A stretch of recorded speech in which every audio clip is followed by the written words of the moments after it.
नमस्कार दोस्तों, मेरे चैनल चूल्हा में आप सभी का स्वागत है। तो चलिए आज हम बिस्किट से बहुत ही टेस्टी कपकेक बनाने जा रहे हैं। तो चलिए बनाना शुरू करते हैं। तो मैं यहाँ पे क्लासिक क्रीम बिस्किट ले ली हूँ।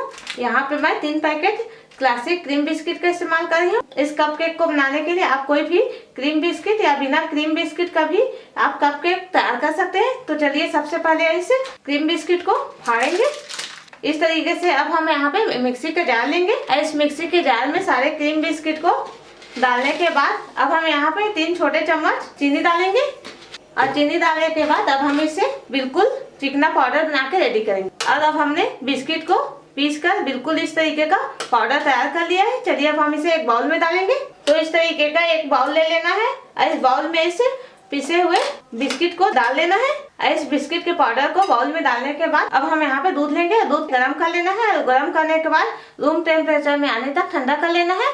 और अब हम इस दूध का इस्तेमाल करेंगे। तो इस तरीके से बिल्कुल थोड़ा सा दूध इस बिस्किट के पाउडर में डालते जाएंगे और इसका पेस्ट बना के रेडी करेंगे। एक साथ बहुत ज्यादा दूध का डाल के पेस्ट बिल्कुल भी नहीं बनाना है, या हमारा यह पेस्ट बिल्कुल पतला हो जाएगा जिससे हमारा परफेक्ट कपकेक तैयार बिल्कुल भी नहीं होगा। तो इसलिए इस तरीके से बिल्कुल थोड़ा थोड़ा दूध डालते जाएंगे और बिल्कुल इस तरीके का पेस्ट बना के रेडी कर लेना है। यहाँ पे 1 कप दूध लिया था, उसमें से आधा कप हमारा दूध का इस्तेमाल हुआ है, आधा कप दूध हमारा बच गया है। चलिए अब हम इस दूध को हटा लेंगे बिस्किट का पेस्ट तैयार करने के बाद। और चलिए अब हम कुकर को 5 मिनट के लिए प्री हीट कर लेंगे। तो आज हम इस कपकेक को कुकर में बनाएंगे, अवन में बिल्कुल भी नहीं बनाएंगे। तो कपकेक को कुकर में बनाने के लिए कुकर को प्री हीट करेंगे। तो चलिए अब हम यहाँ पे इस कुकर में नमक डालेंगे। यहाँ पे मैं जिस नमक का इस्तेमाल कर रही हूँ, इस नमक को मैं 2 से 3 बार पहले इस्तेमाल कर चुकी हूँ, जिसकी वजह से यह काला दिख रहा है। तो चलिए अब इस नमक को इस कुकर में डालेंगे। तो इस नमक को इस कुकर में इस तरीके से डाल लेना है। नमक को डालने के बाद इस तरीके से कुकर में इस नमक को फैला लेना है। नमक को डालने के बाद यहाँ पे कुकर में स्टैंड डालना है। मेरे पास यहाँ पे स्टैंड नहीं है, इसलिए मैं यहाँ पे ढोकला बनाने वाले सांचा का इस्तेमाल कर रही हूँ। तो चलिए अब हम इस सांचा को इस तरीके से उल्टा इसे कुकर के अंदर रखेंगे।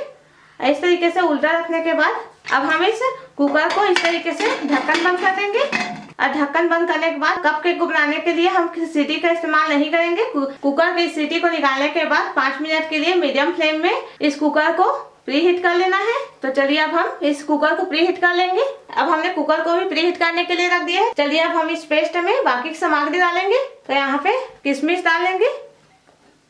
किशमिश के बाद बारीक कटा हुआ काजू।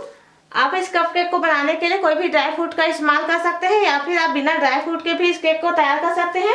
आधा छोटा चम्मच बेकिंग पाउडर। बेकिंग पाउडर की जगह पे आप इनो का भी इस्तेमाल कर सकते हैं। इन सारी चीजों को डालने के बाद इस तरीके से मिला लेना है। इन सारी चीजों को मिलाने के बाद चलिए अब हम इस कपकेक को बनाने के लिए इस तरीके से पेपर कप ले लेंगे। अगर आपके पास पेपर कप नहीं है तो आप कटोरी का भी इस्तेमाल कर सकते हैं। इस तरीके से पेपर कप में इस बिस्किट के पेस्ट को आधा भर लेना है, बिल्कुल ऊपर के आते तक बिल्कुल भी नहीं भरना है। इसे हम अभी बेक करेंगे। बेक करने के बाद यह फूल के ऊपर तक हो जाएगा, इसलिए हम इसमें पेस्ट को आधा ही भरना है। चलिए अब हम ऊपर से काजू डालेंगे। इस काजू को डालने के बाद इस तरीके से हल्का सा इस कपकेक को इस तरीके से टैप कर लेना है, ताकि यह काजू है अच्छे से सेट हो जाए। चलिए अब हम इस कपकेक को बेक करेंगे। तो चलिए अब हम यहाँ पे इस कुकर को ढक्कन को खोलेंगे और हमारा कुकर भी प्री हीट हो चुका है। और इस कुकर के अंदर अब हम इस तरीके का दूसरा ढोकला का सांचा डालेंगे और इस तरीके से सीधा रखेंगे।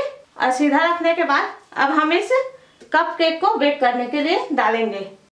और कुकर के इस ढक्कन को बंद करने के बाद 25 मिनट के लिए बिल्कुल लो फ्लेम में इस कपकेक को बेक करके रेडी करेंगे। अब हमारे इस कपकेक को पकते हुए 25 मिनट हो चुका है। चलिए अब हम चेक कर लेते हैं।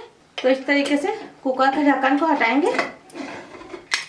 हमने इस कपकेक को हाफ भर के रखाया था और हमारा यह कपकेक है फूल के ऊपर तक आ चुका है। चलिए अब हम इस कपकेक को चेक कर लेंगे। तो इस तरीके से एक टूथपिक लेंगे।